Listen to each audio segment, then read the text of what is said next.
Can you imagine a life with no more self-doubt, no more negative talk or judgment? Having passion and purpose every day of your life? Come join us. This is The Defining Path. Welcome back to another installment of The Defining Path. Today we're going to talk about going to war with status quo. What about you? Are you fighting a war with status quo? Especially since the pandemic battle began? Not sure? Okay. Here's some simple questions to find out if you're winning or losing this battle. Are you learning something new regularly? Are you moving forward in your career and business? Are you achieving your goals? Are you getting closer to finding your true purpose in life? Are you being creative? Are you pursuing your passion? If you answered no, that's okay, as long as you're willing to do something about it. The only way to avoid complacency and achieve your full potential is to have a battle plan. Then you have to put your battle plan to action if you're going to win the war against status quo. A complacent person resupplies the enemy of status quo with procrastination, delaying their actions.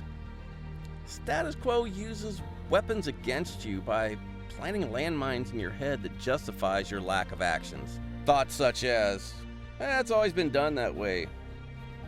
I could get killed if I step out of the foxhole. People expect me to follow the same path as always. We could fill a page with thoughts like these. We're all masters of self-justification for anything we do or don't do. What is status quo using against you?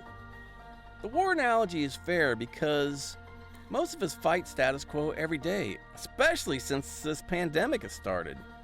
At some point, we all find our comfort zone. This might be status quo's most powerful weapon. You know the one that gives you the feeling of you're not losing, but you're not winning, and we just kind of accept things the way they are. How many times have you told yourself lately, no, there's a pandemic, we're in a lockdown, so I can't do this or do that? Would you rather find a way out and win the war? Or would you rather just be typical, average, and maybe live life in some paralyzed state? Winning the war against status quo means you have to achieve your full potential. It's not a function of circumstance. It's a conscious choice. Conscious choices mean effort, time, passion, and a willingness to change. And change always takes work.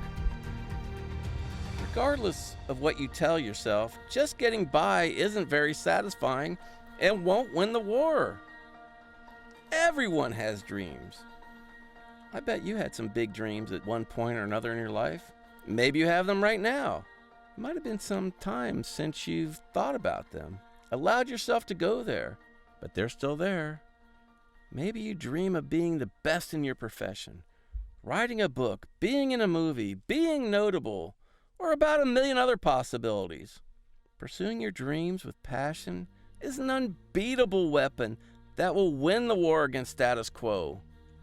You should chase, fight, and commit to your dreams. The next time you go past a cemetery, think what lies in all those graves. A cemetery is nothing more than a scrapyard of unrealized dreams. When you die, so do your dreams. The incredibly sad part is the scrapyard is mostly full of unpursued dreams. The cemetery is full of casualties where status quo won. In this war, there wasn't much of a battle to fight for the dreams that were held within. You don't want this to be you. Fighting a battle with all you got and losing has honor to it. Fighting and winning is glorious. Never fighting, never trying, defeating yourself before you even start is disgraceful. I'm sorry if you feel that's too harsh. It's true. To win the war against status quo, you have to do the work. You have to be willing to fight for what you ultimately want. You might have to take some perceived risks, but there's no greater risk than being a casualty in the scrapyard of dreams. Condition yourself to be a warrior. Fight to win the war against status quo. Start today. Fight for yourself, your family, and your dreams. This week, take this challenge. Write down your 3 biggest dreams, wants, and desires. Do you have a written battle plan to achieve them? When was the last time you took meaningful action toward realizing any of these dreams? Write down 5 reasons of self-justification why you can't, or why now's not a good time. Now write what's possible. Commit to do one thing a day for 3 weeks to execute a plan that will take you to the path that leads you closer to your dreams. You have to do the work. Let's leave it there for now. Let's ease on down the road and make sure you're on the path that leads you to your best life. If you enjoyed this video, please subscribe and tune in next week for the next installment of The Defining Path.